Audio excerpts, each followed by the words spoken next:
Hello there. Thank you everyone for joining us this afternoon for what is the launch event for the York Centre for Conflict and Security, a research group which is part of the University of York's Politics Department, producing cutting-edge work on violent conflicts and other global security challenges. The York Centre for Conflict and Security, also known as YCCS, draws on the expertise as a range of scholars from across the university and beyond. It has researchers active in fieldwork, in policy advice, and on research focused on areas across the world, including Afghanistan, the Balkans, East Africa, Brazil, the Middle East, and Southeast Asia, as well as Northern Ireland. The Centre has close links with policy makers and with peace building practitioners, including the UN, the UK Parliament, the Council on Foreign Relations, the Berghoff Foundation, the Fulk Bernadette Academy, International Alert, and the Westminster Foundation for Democracy. YCCS researchers have detailed expertise on issues including technology and conflict, terrorism and insurgency, peace building and post-war politics, nuclear disarmament, security in authoritarian states, and migration and borders. Current research ranges from work on nuclear disarmament and health security through to the role of the creative arts as a way of building peace in conflict zones. So as I mentioned, this is the launch event for the Centre, and I'm really pleased to be joined for this event in conversation with Kathryn Tomlinson, who is the Director of Programs at International Alert, about the pervasive and devastating problem of sexual violence in conflict zones. This is obvious, but I do just want to flag here that we are, of course, going to be talking about multiple forms of sexual and gender-based violence this afternoon, as well as kind of war violence more broadly. Okay, so to offer some kind of brief background to our discussion today, the way in which conflict-related sexual violence is talked about on the global stage has really kind of pretty significantly changed in the past few decades. Where such violence was previously framed largely as a kind of unfortunate side effect of war, it's much more likely today to be viewed both as a strategic weapon and also as a red line, right? Something which can and which must be prevented. It's worth noting that the British government in particular has carried out significant work over the past 10 years or so to position itself as a leader in relation to this issue. So the Preventing Sexual Violence in Conflicts initiative, or the PSVI, was originally founded in 2012 by then Foreign Secretary William Hague, together with the UN Special Envoy for the High Commissioner of Refugees, actor Angelina Jolie. In its original incarnation, the PSVI, among other things, held the first ever global summit to end sexual violence in conflict, which brought together representatives from over 140 nation states, as well as activists, lawyers, doctors, military officers, and humanitarians. In addition to this kind of very high profile event, achievements made under the PSVI also include a G8 declaration on conflict sexual violence, the unanimous passing of UN Security Council Resolution 2106, the endorsement by 155 governments of a UN General Assembly statement, the compilation and launch of the International Protocol on the Documentation and Investigation of Sexual Violence in Conflict, and also the creation of a PSVI team of experts, which includes kind of lawyers, policing advisors, doctors, and so on, who are deployed to conflict spaces in order to support local responses to sexual violence. The initiative has recently been reanimated, and in November last year, Foreign Secretary Liz Truss announced that she intended to explore a new international convention on conflict-related sexual violence.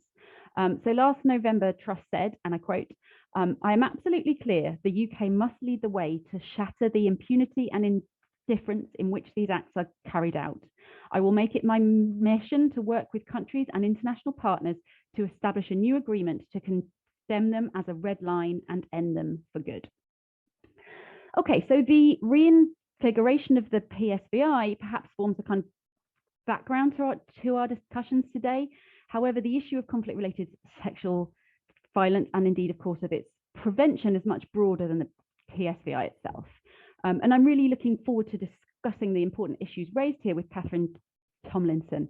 So what I'm going to do now is hand over to Kathryn and ask her to briefly introduce herself before we get going. If you can do that, Kathryn.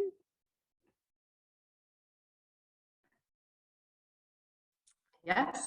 Hello, everybody. Hi, Harriet. Great to be here. So I'm Kathryn Tomlinson in Peace Organisation. That means we work with people affected by conflict to find ways to resolve conflict without using violence, and also to support people to bring about change. Often involves conflict between people, which is sometimes necessary to bring about change. But what we don't think is necessary is the violence. So we work across a spectrum, transitional justice, mediation, support to communities to negotiate end conflict, but also building society that is able to bring about positive change in constructive ways.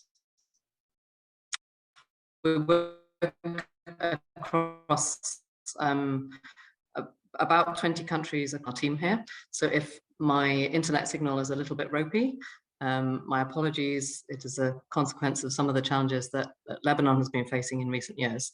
I can still see and hear you, so I hope I'm coming across okay, but I can turn my camera on if that's a problem. Thank you, Kathryn. Yeah, we're kind of losing you. You're in and out a little bit, but I think we can understand what you're saying at this stage. So hopefully that remains the case. Okay, great. So I'll just briefly introduce myself as well, and then we'll get going. So my name is Dr. Harriet Gray. I'm a lecturer here in the Department of Politics at the University of York. My work kind of broadly circulates around the theme of gender-based violence in armed forces and conflict spaces. So within this, I've worked on intimate partner violence and sexual violence in the UK armed forces, and also on various forms of violence, including intimate partner violence, sexual violence, and torture in conflict and post-conflict spaces in the Africa Great Lakes region, as well as the framing of intimate partner violence in the PSVI. And my current research centres mainly on the memorialisation of sexual violence across war and peace. I just have one more admin thing to flag, and then we'll crack on. We would be really keen to hear from you in the audience as part of this discussion, and we really encourage you to post questions throughout using the Q&A button on your screen. We will try to leave time to get to those in the end. Okay, so to start then, Kathryn, I want to ask you a kind of really broad introductory question. So to begin, what is sexual violence in conflict? I think we may have temporarily lost you there, Kathryn. Okay. Okay, so it looks like she's lost her connection. As she mentioned, I don't know if you heard that, she is currently in Lebanon, and there are from time to time some issues with the electrics where she is. Oh, she seems to be back. Can you hear me, Kathryn? I can. Apologies. Just what we feared was going to happen is happening. There's in and out. Okay, yeah. Even when you're in, your voice is kind of coming in and out a bit. So I wonder if it might make sense to try switching off your camera. But let's see how it goes. Okay, so I don't know if you heard my question, but to kind of get us started, then I wonder if you could tell us a little bit about, what is sexual violence in conflict? Sure. So sexual violence in conflict is, in some senses, it's what it says. It is sexual abuse or abuse of people because of their gender. It's physical and emotional abuse. the primary focus of the term sexual violence in conflict has been particularly around, as I understand it, the actions by armed actors, particularly government actors, government militaries. And that's, as I understand it, been the focus of the PSVI initiative, and I understand as Liz Truss's current focus with the upcoming convention. But I think this is a really unfortunate narrowing of the kind of common sense understanding of sexual violence in conflict. So sexual violence is occurring throughout conflict periods by civilians, by armed actors, by all sorts of people. And the reason that sexual violence in conflict is particularly significant is that the chaos of tensions, of violence, of war provides more opportunities for the sexual violence that unfortunately exists in society anyway to be exacerbated. So, for example, we think there is a 50% increase of domestic violence during conflict. We know that, for example, in the Democratic Republic of Congo, in 2021, there were 1,116 cases of conflict-related sexual violence affecting women, girls, and some boys and men. But the real number is likely to be much higher. 27% of DRC's women have survived sexual violence. And DRC is at a state of high tension. There is high levels of violence initiated by armed groups. But a lot of this sexual violence is not by the armed groups themselves. It is the circumstances of war that allow other people to undertake acts of violence, and not just sexual violence. I think that's the other thing to be aware of, that violence is a continuum, and there can be a risk of focusing too much just on the sexual violence. There's a continuum of violence that affects men and women, but in all of these things we need to start somewhere, and the current focus, which is very welcomed, is on sexual violence in conflict. So Harriet, I know you've studied this a lot more than I have, and have some of the more theoretical perspectives on this. One of the things that I'm sure some of our listeners have heard about is sexual violence being used as a weapon of war, which it seems to be a really powerful phrasing, and I think it has been important to bring the issue to international attention only very recently, but it's also slightly problematic. Why do you think it's problematic? Thanks, Kathryn. Yeah, I mean, I think that you're right. There's both pros and cons to this narrative, and it speaks very closely to what you've just said as well. I mean, I think so. When we talk about sexual violence as a weapon of war, so we're talking about, generally speaking, a specific form of harm, right? And it's this kind of common sense approach to what we think conflict-related sexual violence is. So generally speaking, we're talking about rapes perpetrated by armed men, usually, against civilian women and men, and girls and boys, of the kind of enemy collective, right? For a specific strategic purpose. So this might be terrorizing a local population. It might be causing that population to flee a certain area, and so on. And this has become, I think, the kind of dominant framework through which we understand conflict-related sexual violence. As you mentioned, it's important to remember that this narrative has had some really powerful political impacts, right? So until probably before the 1990s and the kind of horrific events that took place in Rwanda and in Bosnia, wartime rape was generally treated on the international stage as a kind of like side effect of war, right? Kind of inevitable, not perhaps all that important, and not properly recognized as a kind of important violation of human rights.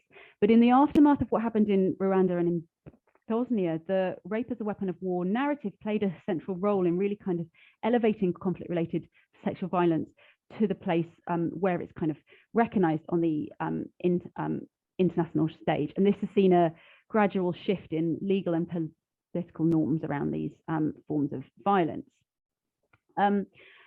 So there is definitely some positives here, but as you mentioned, that there's also some significant drawbacks. I think firstly, the rape as a weapon of war narrative itself has become so powerful that it's kind of widely assumed that when rape is happening on a large scale, that it must be a weapon of war, right? It must be being deployed strategically. So we often assume, for example, that if mass rapes have the effect of, say, clearing an area of civilians, that this must have been the intention, the kind of planned strategy all along. Now, in some cases, of course, it is, but in other cases, it's not. And I think when this becomes a kind of automatic assumption, it masks as much as it reveals. So scholars have identified a range of different types of combatant perpetrated sexual violence. So, for example, Sarah Meager talks about 3 different types. She talks about systematic mass rape, which aims to kind of disperse populations. She talks about recreational rape, which is a uncomfortable term, but rape that serves to kind of like reward troops.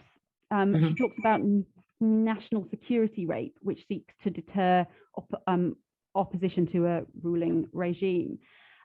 Similarly, Dara K. Cohen has talked about the ways in which when armed forces use forced recruitment, they sometimes use sexual violence as a way to kind of bond their combatants together, right? So even just talking about rape perpetrated by combatants, we're talking about actually potentially quite a large range of different types, different experiences, different motivations. And if we kind of treat these as if they're all the same thing, then we might lose sight of different ways in which we might be able to work to prevent them and to support survivors.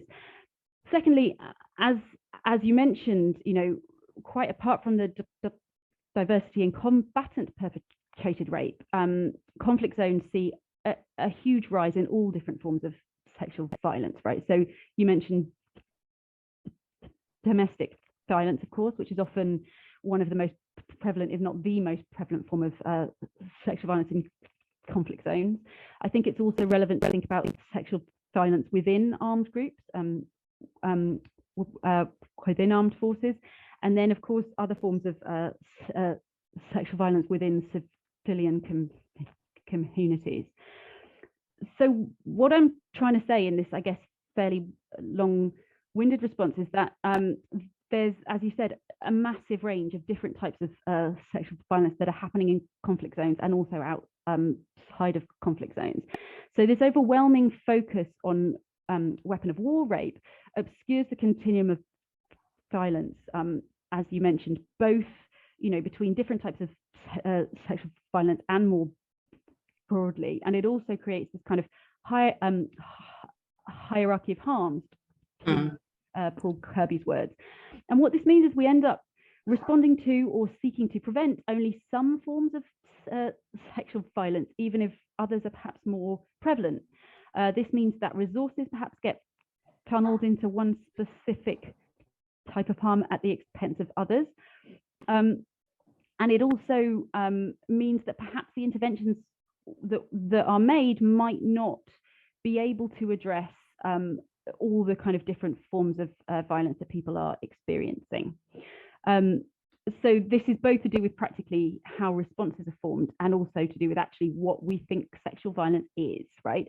And if we're responding to it as a weapon in the same kind of way as, you know, other red line weapons like chemical weapons and so on, then I think we lose sight of how not just war, but also gender and sexuality play a role here in kind of shaping drivers and experiences of harm.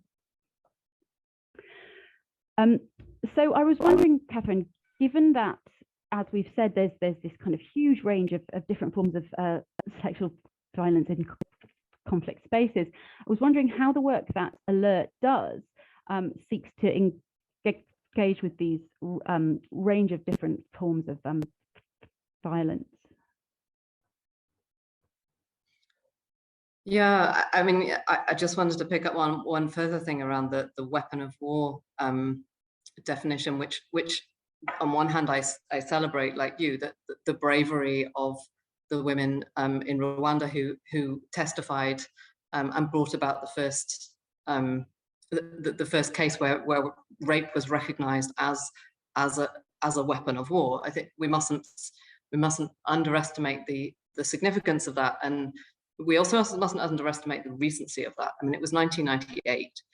That is what, 24 years ago. That is horrific. That's frightening. But I think one of the other risks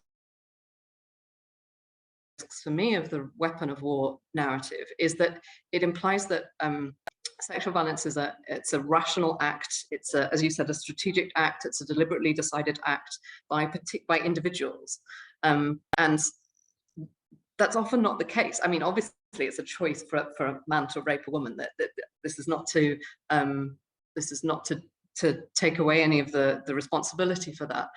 But sexual violence exists because there are norms within society that make it okay for it to exist.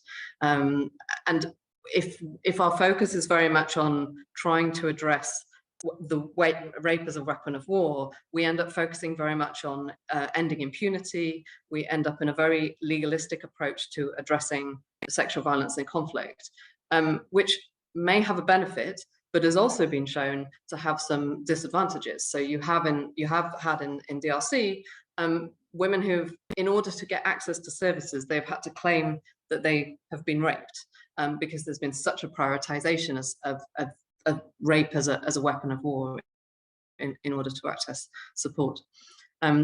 So to kind of pick up on your question about what does International Alert do? So we do some work on impunity. So we've worked in Nepal, for example, with we've done some training with lawyers and supported them to recognize cases of sexual violence and to send cases to the courts and actually to achieve prosecutions for sexual violence, which obviously has benefits for the survivors of sexual violence to some extent. I mean, my understanding is that you are never ever going to actually fully recover from sexual violence, but that there is a level of justice certainly helps in that direction. And there is a measure of benefit for having people who upholding impunity and making it socially inappropriate to undertake sexual violence. And I mentioned Nepal, so a lot of the contexts in which we work are not hot conflict. There's not live firing happening at the moment. We are working in Ukraine, but a lot of our work is before violent conflict, after violent conflict, and establishing the circumstances so that conflict and violence don't happen again. So one of the areas in which we've done a lot of work on sexual and gender-based violence is in Tajikistan, where, as part of a big British government-funded program called What Works in Preventing Violence Against Women and Girls, we undertook an initiative called Living in Dignity, which is based on a lot of work from South Africa, a Stepping Stones initiative, which integrates discussions and awareness raising is a phrase that really frustrates me, but helping people discuss and reflect on the concept within their own society. So discussions about what gender is, what are relationships between men and women in a family, integrates that kind of softer conversational work with support to help people increase their livelihoods, to increase their income. And by working with women and with women working with their mother-in-law and their partner, we saw incredible impacts. We saw the amount of sexual and gender-based violence, physical and emotional violence, very significantly decreased. And I use the word significantly in a statistically accurate sense, I hope. But we also saw income rise in the families. We saw the status of women rise in the families. And we saw levels of depression and intention for suicide of the women and the men in the families decrease. And I think this is really important because it does show that it is possible to prevent sexual violence. So the overall question of this conversation is, can we prevent sexual violence in conflict? And fundamentally, we can prevent sexual violence in conflict if we address two things. We address violent conflict and we address the drivers of sexual violence. So it is possible. It isn't easy though, and what some of the research in the What Works initiative shown is actually coming straight at the issue doesn't always work. That coming at an issue and combining it with work on increasing people's income, there's an incentive to change. And I think one of the things we have to remember is behavior change is really difficult. I mean, imagine the newspaper that you read. Like, I've read the same newspaper all my adult life, and it's the same newspaper that my parents read. And the idea of changing which newspaper I read, that's kind of, particularly to go to a different kind of political spectrum, like that's major. That's nothing compared to trying to change the relationship between men and women in a family. So I think we can't underestimate how difficult it is to change behavior. And that's another reason why focusing just on impunity is going to really miss the mark. I could ramble on about other examples, but I wanted to kind of actually really help bring this home to ourselves. I live in Brixton. I live on the route that Sarah Everard would have taken had she walked home directly. And instead of walking home directly, she walked what felt like a safer route. She walked along public roads, and she was kidnapped and murdered, and she was raped. And she was raped by a person from the armed forces. So I think for me, she was raped by a serving policeman. And I think it's really, really important for all of us to recognize that that sexual violence is related to conflict, is not a million miles away from where we live. For me, it's literally 5 meters away from my front door, because had she walked that way home, she would have been alive. Now, you've done a fair amount of work with on sexual violence in the British military. Can you tell us a bit about how significant? I mean, is it really not a problem within the British military? Was the Sarah Everard case a real exception, or is this actually something we should be really concerned about within British society? Thank you for the question. I mean, yes, it's clearly an issue that we need to be very concerned about within British society, and also within the armed forces, and also within the police. I think, so thinking specifically about the British military, we haven't, it's hard to come up with reliable statistics. The research in the US, however, there's been a lot of research in the US which suggests both that intimate partner violence is more prevalent in armed forces than civilian communities, and also that armed forces personnel are significantly more likely to be the victim of sexual violence than their civilian counterparts. We don't have precise statistics in the UK, and there's a number of reasons for that. But there have been recently a number of high-profile cases, the case of Corporal Amory Element, the case of Private Cheryl James, and more recently a judicial review brought by 3 rape survivors represented by the Centre for Military Justice that point to the existence of kind of a wide amount of cases. And one thing we do have statistics on is sexual harassment. So they're high, right? So UK research reported by Opportunity Now in 2014 suggested that the uniformed and armed services, so that would include the police and the armed forces, has the kind of worst rates of sexual harassment of any occupation group. I think, I mean, there's a lot, again, that I could say about this, but I think there's kind of 2 main points that I would want to make here. I think first, there are some significant structural issues that shape intimate partner violence and sexual violence in the UK armed forces that can have some really detrimental impacts for survivors. I think, so firstly, the British military tends to like to keep a lot of things in-house where it can.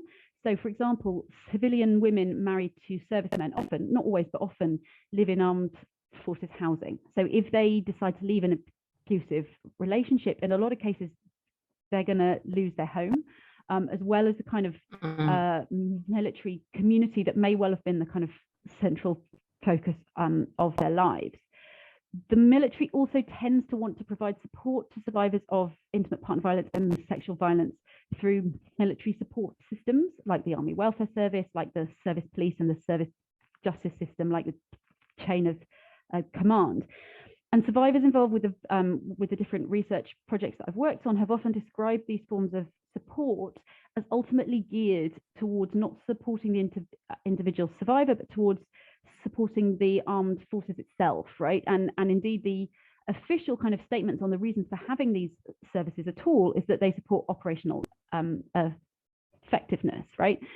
And in the experiences of the survivors who I've spoken to, all too often this translates into kind of being seriously let down, into being left in increasingly risky situations, and in some instances of being punished by the services to which they turn for help. So for things like drinking alcohol when they weren't meant to, for things like fraternization or behavior unbecoming of an officer, and so on. And the Lyons review actually was a review of the service justice system, which was commissioned by the MOD in 2017, and it concluded that cases of rape should be removed from the service justice system's purview, but unfortunately the MOD decided against that. So it's kind of, you know, always working to keep things in-house, and I think that has real impact on survivors. The other point that I want to make, and I think perhaps this is relevant more broadly, is that the British military, I think, finds itself in a bit of a bind here, right? Because the kind of hyper-masculine, sexualized, like banter culture that we find in a lot of armed forces, and is actually seen as fundamentally important for the purposes of unit bonding, of coping with the strains of military life, is kind of part of the problem here, right? So scholars have argued that the kind of hegemonic military culture relies upon particular constructions of heterosexual military hypermasculinity, and this entails a culture where the denigration of women, even when it's against official values and standards, has often been ignored, been allowed, been enabled, or even encouraged. So it's actually quite hard, I think, to see a way out of this. And the British military has, you know, made some efforts recently to improve policy around intimate partner violence in particular, but it's kind of stuck and can't deal with the fundamental issues around gender culture, really, that are baked into the way it works. So I think thinking about intimate partner violence and sexual violence in the British Armed Forces is kind of useful for this discussion for a number of reasons. I think it helps us to expand how we think about what we mean by conflict-related sexual violence, right?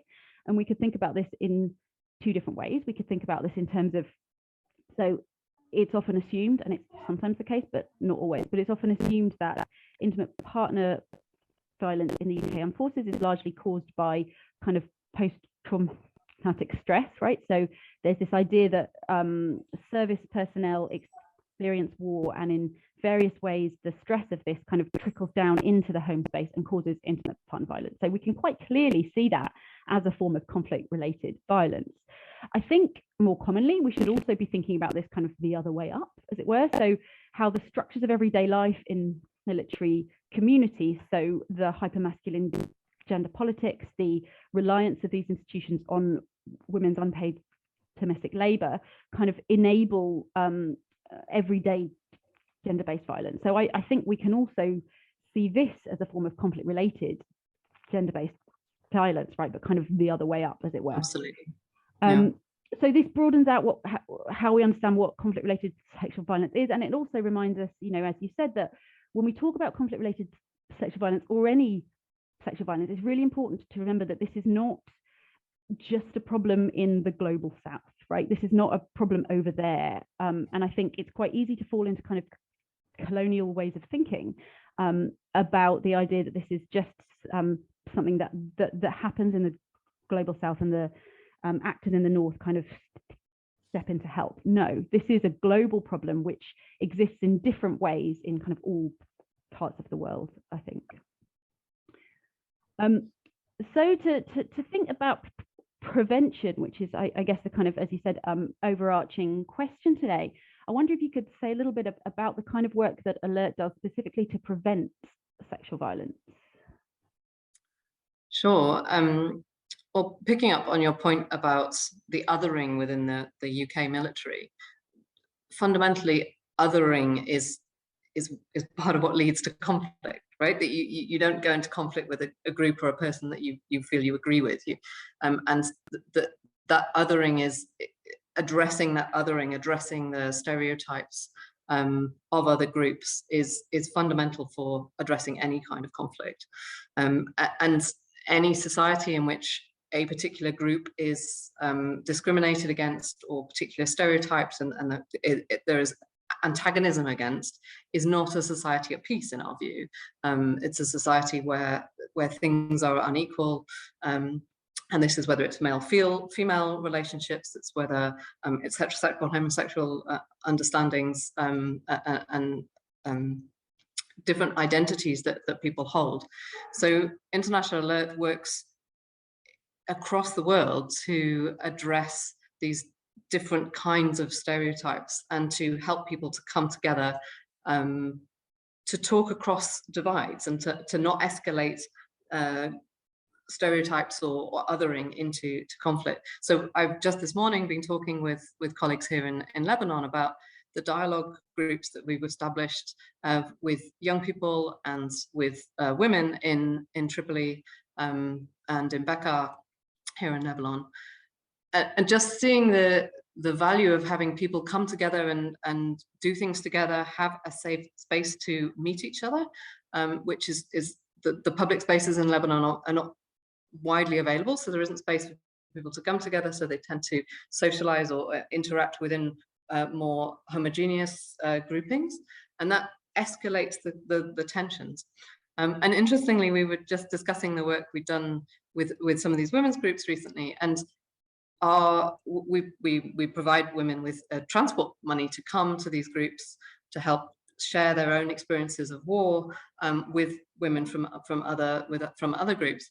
And that very provision of a small amount of money has increased their status within the household, and because they're bringing income. And so whereas their husbands had previously been quite dismissive of them coming to these groups, they're now encouraging them to come to the groups. They're seeing an economic benefit, but their children, I was speaking to one of their children yesterday, are also seeing the rise of their mothers having a voice. And to come directly to this conversation, we're seeing a reduction in domestic violence as a result. So sometimes the reduction of domestic violence comes through, or sexual and gender-based violence comes through somewhat indirect routes.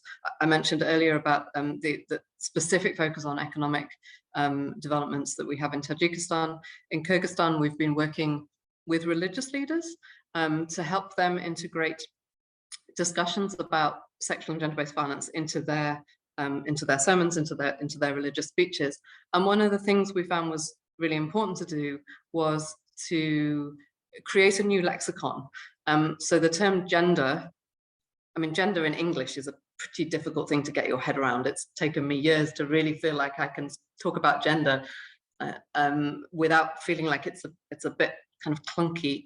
But the word gender or the word women or the kind of different terms for relationships have very different meanings in different languages. So one thing that we found really important is to support the organizations that we work with to identify the language that works best and that is going to lead to increased dialogue rather than increased entrenchment. So yeah, our work, in some ways, all of our work is intended to reduce violence, and as a result, sometimes unintended, it's going to reduce sexual and gender-based violence. So that's from the practical side. Do you think there are big outstanding research questions in relation to sexual violence in general, or sexual violence and conflict in particular? Yeah, I mean, the research base that we have has massively increased in the past. I mean, since the 90s, I think, in particular. But there's always still more work to do. I think one of the things that often comes up, but that has started to be improved in the last decade or so, is research on men and boys as victims. And I saw there was a question in a Q&A about this. There's been a lot of work over the past 10 years. We still don't know as much. We know that it happens. We know that it's often hidden under the label of torture.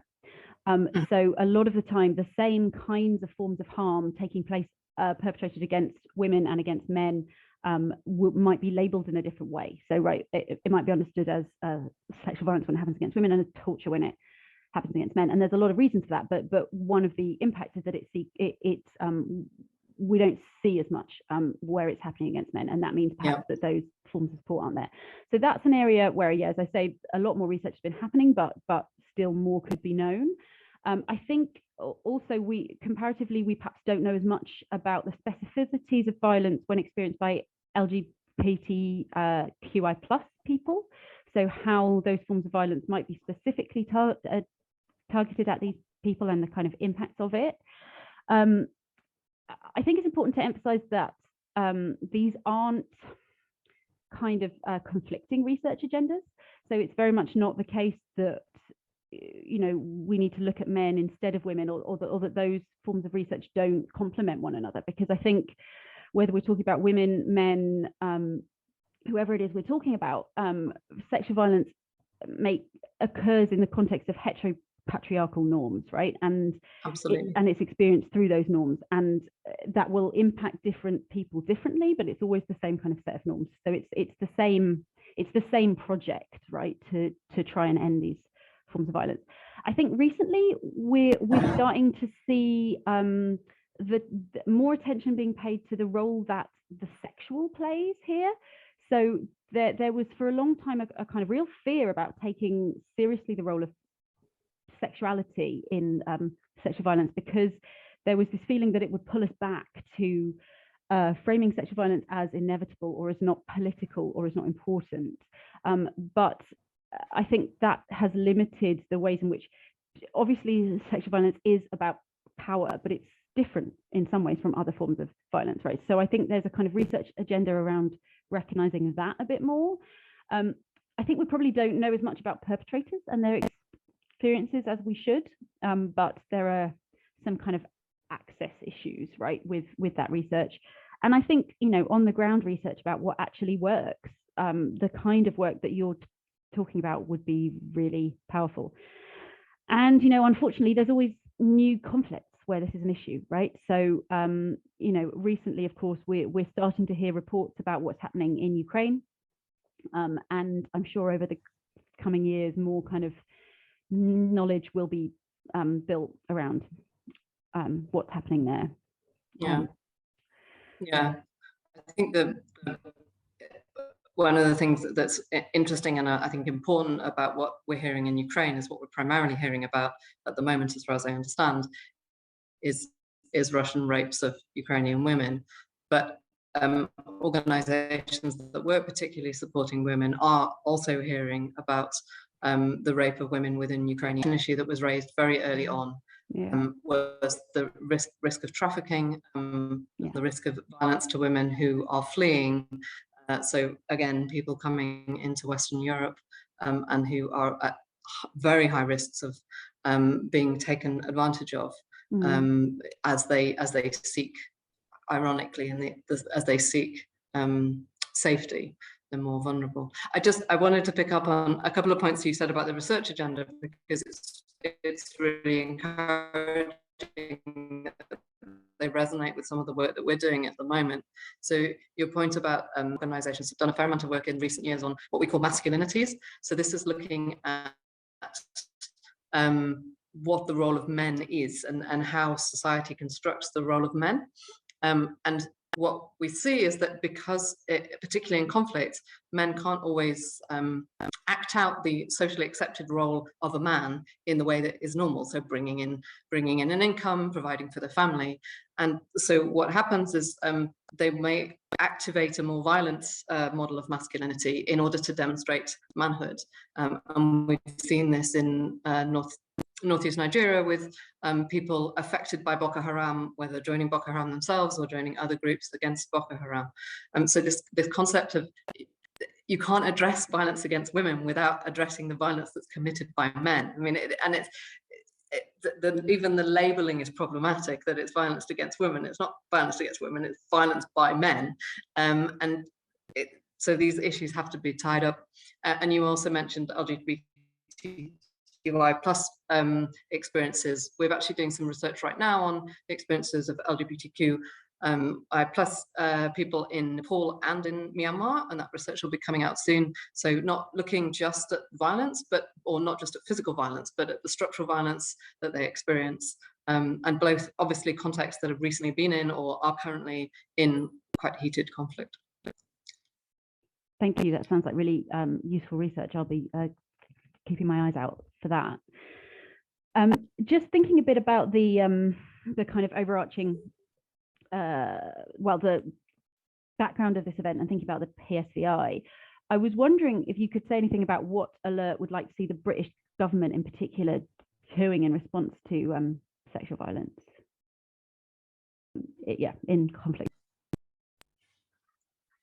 Yeah, sure. So you mentioned at the beginning the huge raft of initiatives that came after the last PSVI conference, which was obviously a very welcome initiative. One of the things that we don't think the world needs now is another convention on sexual violence and conflict. We think the world has enough frameworks in order to address the problem, and we're a little bit nervous that a lot of the effort around the upcoming conference will be, let's have a headline convention coming out of it, and we don't think that is actually useful. In fact, we think it's potentially quite detrimental because it focuses too much energy on another convention. So what we really need is implementation of the existing frameworks. It sounds very obvious and in some ways quite boring, but that's really what needs to happen. And that involves supporting women's rights organizations, LGBTQI plus organizations, organizations on the front line responding to sexual and gender-based violence.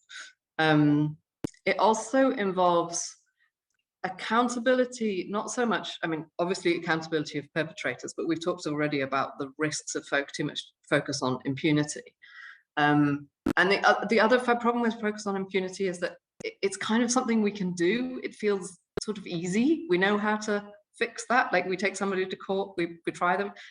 Sexual violence is not easy to address. And a lot of the national action plans that countries have put into place are technically quite sound, but addressing the social norms that enable sexual violence is very political. You have to change the status quo, and you have to be willing to stand up for everybody's rights and to shift where power lies. It means some people have to let go of power, and that's really what we need the British government to be fronting, is that we actually have accountability for politicized national action plans, not tick box national action plans on gender, peace and security. And a third point is maybe obvious, but again, perhaps not, is a commitment to survivor-centered approaches. So we have come a long way since the late 1990s. There is a focus on the experience of survivors of sexual and gender-based violence. There's still a narrative, unfortunately, that we need to support survivors so that they can testify and bring people to court. I mean, that's absolutely not why we should focus on survivors. We should focus on survivors for their own sake. But that needs to stay front and center of the British government and all government's approaches. Yeah, and just to pick up on that, if I can, I think that's a really good point, right? There's a danger because impunity, it's a common sense thing, right? And it's a thing that we feel like we can do. And there's this danger that it becomes an end in itself, for which, as you say, we then support survivors rather than a tool that's used to support survivors. And I think, what really kind of brought this home to me was, so in the year to 2021 in the UK, 1.3% of the rapes recorded by the police ended up in charges being brought, right? There is no system in the world that is working very well to end impunity for sexual violence.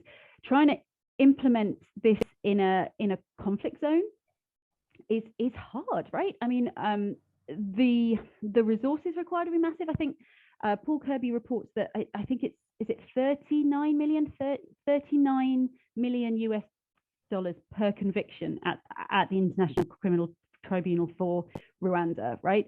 We're talking about a massive outlay. It takes years and years and years. In terms, I mean, obviously impunity is not a good thing, right? But in terms of thinking about how to support survivors, this isn't the most obvious, the most practical way of doing so. And I think one of the other assumptions that we often have around impunity is that it acts as a deterrent, right? That if we have more prosecutions, this prevents future sexual violence because it's kind of automatically this deterrence. But I think often we don't kind of interrogate how we think that works. It's just a kind of common sense assumption. But there's a scholar called Kate Cronin-Furman who's done some really interesting work to kind of unpack this, right? And she argues that the idea of deterrence is based on the assumption that the perpetrator is this entirely rational actor who makes a rational decision to perpetrate this violence. And therefore, if we change the calculation, then we'll change what that perpetrator chooses to do. I think, as you've already kind of mentioned, Kathryn, there's potentially question marks there about how much of this kind of cold clinical rationality we want to apply to people in kind of conflict situations. But even if we do, right, even if for argument's sake we assume that commanders issuing orders, say, to perpetrate sexual violence are completely rational, then it's not necessarily the case that these kinds of prosecutions are going to change that rational calculation all that much, right? So as we talked about, there's a number of different kind of motivations for commander ordered strategic sexual violence in conflict spaces, and depending on what those motivations are, we're likely to see a different set of rational calculations. So firstly, you've got to think about, okay, so the chances of ending up in the dock for any one of those commanders is tiny, right? So in its first 10 years, the ICC publicly issued 28 arrest warrants, and in this same time, there was over 200 episodes of armed conflict in which attacks on civilians occurred, right? So there's a fairly kind of small chance that any one commander will be indicted. But even if we assume that they would be, right, we've got to think about what that rational calculation is. So if a commander is using sexual violence in desperation to try to stop losing a war, or if they're using it to bond their soldiers together and they think otherwise they might not be able to effectively fight, then that commander might make that rational choice that actually sexual violence is worth that kind of risk of prosecution, right? Because the outcomes might be seen as that important. There is also, even more worryingly, some suggestion that all the kind of international attention to sexual violence can actually tilt the rational risk-benefit calculation in favor of using sexual violence. So there's some research by Severin Althusser, who found evidence in the DRC that some rebel groups who were not previously perpetrating sexual violence came to see it as an effective bargaining tool and as an effective way to get a seat at the table because of all the kind of international attention that it had gained. So groups actually choosing to use sexual violence, rationally, if we want to see it like that, because of the outcomes that it entailed. So yeah, I think there's definitely, as you say, a certain appeal to the idea of ending impunity because it's simple, because it's common sense. But actually, when we think about the practicalities of it on the ground, it's not the most effective way, I don't think, to work. Yeah, agreed.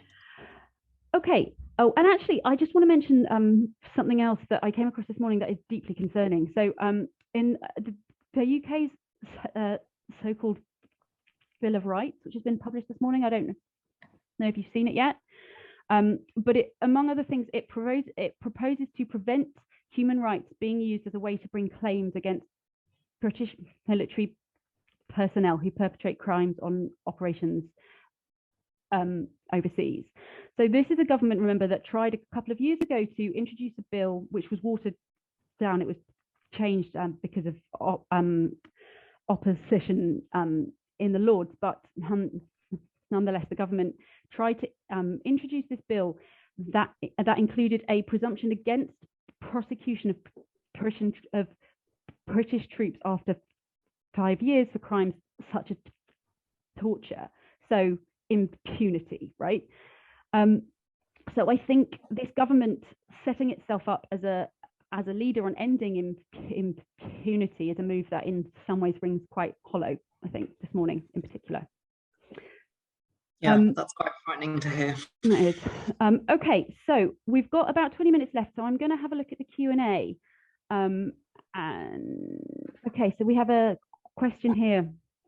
It says, Kathryn mentioned the continuum of violence. Can you elaborate on what that looks like and how war exacerbates this? I wonder if you want to take that to start with, Kathryn?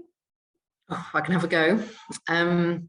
So if I think about the continuum of violence in relation to sexual and gender-based violence, and I can even just talk about my own personal experience. So many of us in the UK, as people of my generation, perhaps grew up and sometimes were wolf whistled in the street, female women. In fact, I was wolf whistled 2 days ago in Lebanon, and it reminded me that in the UK that is now completely inappropriate and it doesn't happen. But the visualization of a woman as an object that you can treat as you like, that starts with very simple things like wolf whistling. Through my personal experience as a child, where my head teacher used to put his hand down girls' skirts. And interestingly, nothing happened about it for years. And when it was reported by children, it wasn't believed initially. Now, I hope that wouldn't be the case now, but those kinds of violence against women, and I don't feel at all myself particularly harmed by this. I actually feel very lucky that I've had very minimal experience of sexual and gender-based violence. But this is where violence starts. It starts from the normal interactions between men and women in the streets. It starts with a man sitting next to me in the cafe and demanding my attention and not recognizing that actually I might not want to talk to him. And I saw that one of the other questions is about what can the general public do about this? And I'll come back to how does this get to war in a minute. But one of the things is that we can all do is call this out when it happens, and to flag that this is not appropriate behavior. Whether if you're able to say when it's happening to you that it's not appropriate, but also if you see it happening. And this is where we all have a particular role to play, but a particular role, particularly for men, to support other men not to demonstrate this kind of behavior, that it is unacceptable and it is creating an unequal relationship between men and women. So that kind of goes for all kinds of violence, wherever you're seeing discrimination, whether it's between genders, between different groups of people, inappropriate language between different groups of people. This is the kind of the beginning of the othering that we were talking about.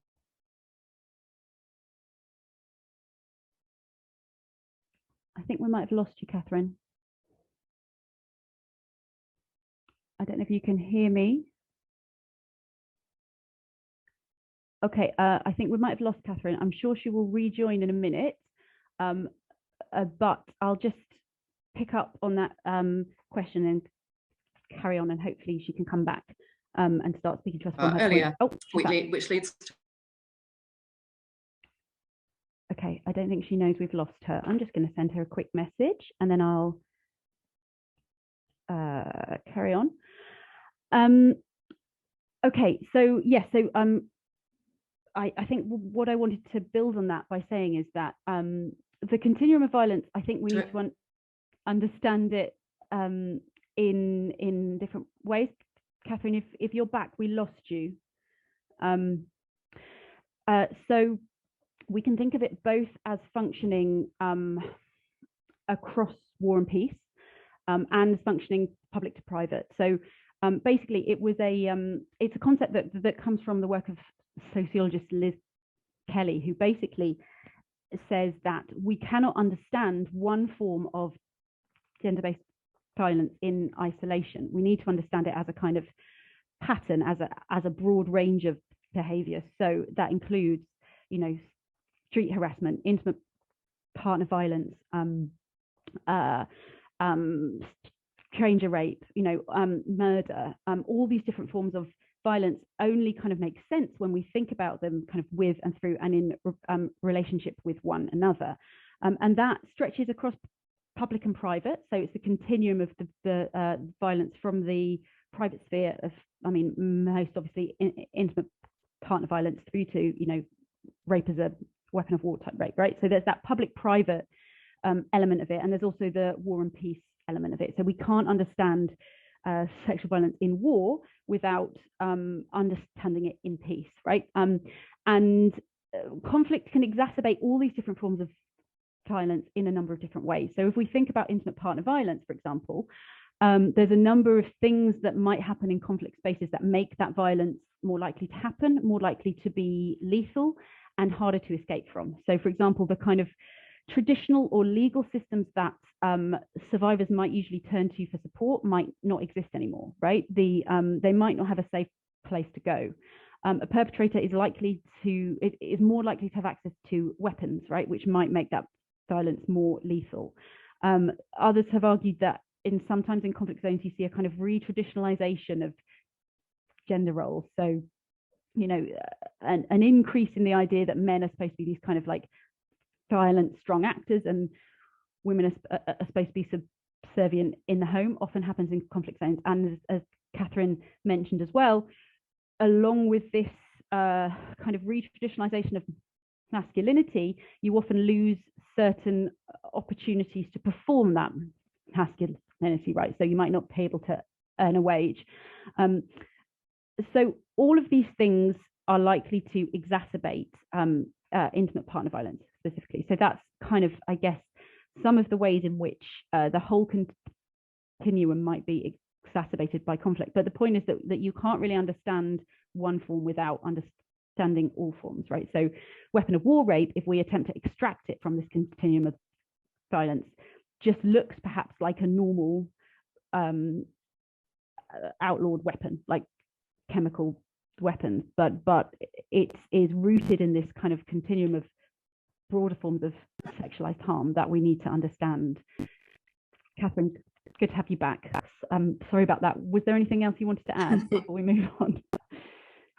I think you did a great job of answering the question. I think one thing I'd just add is what we also see is people returning from conflict, or armed actors returning from conflict. There tends to be an increase of domestic violence as a result of people returning from themselves being combatants. And the point I made earlier that we're seeing in and around Ukraine happens all over the place, that when civilians are fleeing conflict, they are vulnerable, and people take advantage of that vulnerability. Because there's no impunity. We're kind of going around in circles, I know, but all of these things are connected. Unfortunately, it's not a simple issue.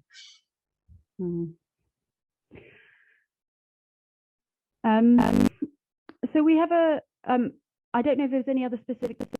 Oh, I've lost you.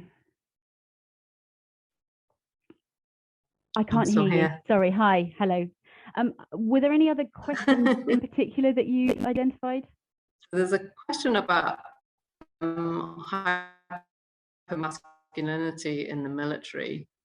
I think one of the things that's really interesting is that not all militaries use rape, and there are some militaries where it's very explicitly not seen. So I understand that in the LTTE in Sri Lanka, carried out a number of different kinds of atrocities, but sexual violence wasn't one of those. And in fact, sexual violence was very, very severely disciplined by the LTTE. There's another army in which, so one of the tools that is sometimes used, this sounds very crude, but it is sometimes used quite crudely, is to kind of add women to the military. And we sometimes make a joke about adding women and stir, like that will fix lots of problems, right? If you throw women at the problem, it's going to fix it. Unfortunately, that's not actually the case. And that some of the evidence that you were talking about earlier around women in the British military, their presence doesn't necessarily reduce the amount of sexual and gender-based violence carried out by their peers. In fact, what we've seen is they can experience it themselves. But that said, a more of a gender balance, there there's incremental steps, right? So having more women having a voice in institutions is important.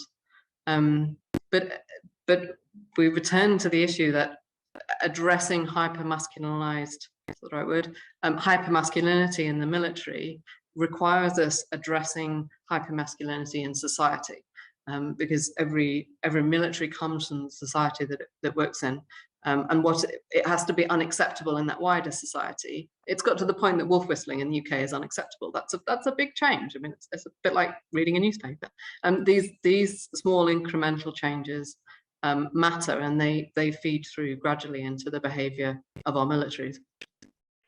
Yeah, I think it's worth thinking a little bit here also about the UN's Women, Peace and Security agenda, and one of the key kind of pillars of that is this idea about participation, right? The idea that we need to include the participation of women in a whole range of different kind of peace building and peacemaking activities, and one of this is the increased participation of women in peacekeeping roles. There's a number of reasons for this, but one of them is this idea that the greater representation of women among armed personnel will lead to a reduction in sexual violence. The evidence for it is pretty mixed.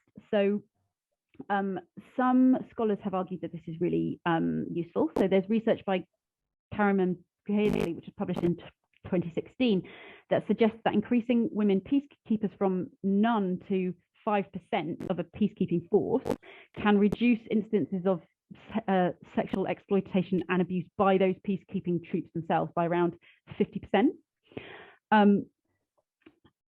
And wow. Elizabeth Wood similarly has suggested that armed rebel groups where women are actively involved in the fighting are more likely to have more kind of gender equal goals and less misogyny, and therefore a reduced propensity to perpetrate wartime rape. But I think so it's not necessarily enough just to have women there. So there's research by someone called Harriet Gray, who draws on a statistical analysis to suggest that it's not the numbers of women themselves that are the deciding factor so much as the group norms around gender, right? So you can have more women in an armed group, but if the group norms around gender are still very unequal, then actually it's more likely that those women will support or even take part in gang rapes in order to kind of be part of the group and not themselves be victimized, right? It's only when the gender norms are more progressive, I want to say, that the presence of women can make that sexual violence less likely. So it's quite a complicated factor. And there's been recent work in New Zealand and Australia, I think, or possibly Canada, by Megan Mackenzie, which has been looking not so much specifically at sexual violence, but at the kind of hyper-masculinized cultures of the armed forces, and has actually argued that having women in combat roles hasn't actually made as much difference as might perhaps have been expected. Yeah, so that's interesting. Interesting. I think another part of the Women, Peace and Security agenda that's really important to mention is the role of women in mediation. So not just in the armed forces, but in the negotiation of the peace agreements at the end. And again, it doesn't automatically follow that having women involved in mediation means that the rights of women will be at a greater presence, but it is vitally important that mediation processes are representative of society. And interesting developments, and perhaps a little bit more positive than the news you gave about the bill in the UK, is I was in touch a couple of days ago with one of my former colleagues in Colombia.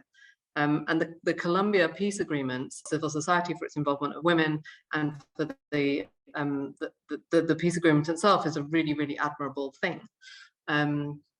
The implementation of that peace agreement has been somewhat hampered by a change of government, and there's been quite a lot of fear about kind of return to, well, not just for future return, but the kind of continuing presence of structural and physical violence in Colombia. There's a new government in Colombia, and much to the surprise of many Colombians, I think. So my colleague in Colombia said, we may now see the implementation of the Colombian peace agreement, which I think is very positive for Colombia. It's also very positive for showing the role of women in women and civil society in negotiating peace agreements. Great, thank you. So let's see, maybe we've got time to take one more. So many questions to engage with, I'm not sure which one to go for. So I think there's a question here, Kathryn, that says, in the chaos of war, how can preventions and interventions be carried out? I know you said that you often don't work in kind of hot war situations, but I wondered if there's anything that you wanted to say to that. Wow, it's a really difficult question. I mean, if things are not already in place to prevent sexual violence, in the culture of the military and in the culture of the society, I think at the moment of war, that is very hard to prevent. Though I'm thinking aloud. I'm thinking about the Ukraine case. So one of the challenges is the potential trafficking of women, and there's been this outpouring of volunteerism, of people turning up to the borders to give lifts to women to leave from the borders of Ukraine. And I know there's a lot of work by humanitarian actors to try and have some kind of assessment of the volunteers who are taking women in their cars. Similarly, the provisions that the UK government is seeking to put in place to enable people to host Ukrainian refugees in their homes, which I would love to see expanded to hosting any refugees in their homes. But I know that process has been very delayed, and I'm not here to defend that process, but I know part of it is because there's the due diligence being done to ensure that, or not to ensure, but at least to try to prevent vulnerable people being taken advantage of, and these may be women, men, or children. So there are things. I'm kind of convincing myself to be a little bit more positive as I speak. There are things that can be done. I think one of the most important things that any actor intervening in conflict prevention or in a hot conflict is that the actions are what we call conflict sensitive. So whatever you are doing to support people in a conflict situation, you need to analyze and ensure that what you do is not going to create further conflict. And the trafficking of women is a classic case of a non-conflict sensitive approach. So the immediate thought is, we've got to get people away from Ukraine, we've got to get them into homes in wherever, Western Europe or Poland. If you do not do that in a way that ensures that those people are safe, you're going to make life much worse, and you're going to create further conflict. So conflict sensitivity, as we describe it, is absolutely essential. And I think that it is a prevention tool as well as an improvement tool.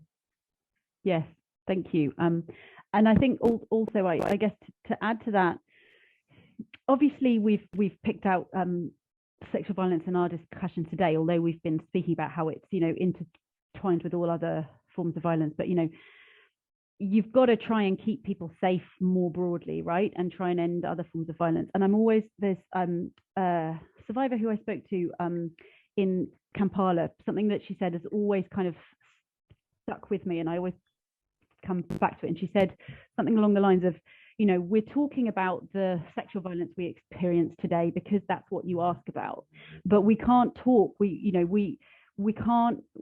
No one experiences sexual violence without also experiencing torture and also experiencing the loss of family members and of homes and of all these other things, right? So actually, in terms of keeping people safe right now in conflict spaces, it's not just a case of, okay, if we stop sexual violence, then war is somehow cleansed, right? War is somehow okay because this sexual violence isn't happening anymore. That's very much not the case. And I think in terms of intervening in the here and now to keep people safe, we need to keep that very kind of broad view there. we are out of time, so I would like to thank you so much, Kathryn, for your time and your insights. It's been really, really fantastic to have this conversation with you. Thank you to everyone in the audience for your questions. I'm sorry that we didn't get to speak to them all. And I should let you know that the recording of this event will be available on the festival YouTube channel, which can be accessed from the Watch Again section of the festival website after the 24th of June. So you will be contacted by email when the video is there to view.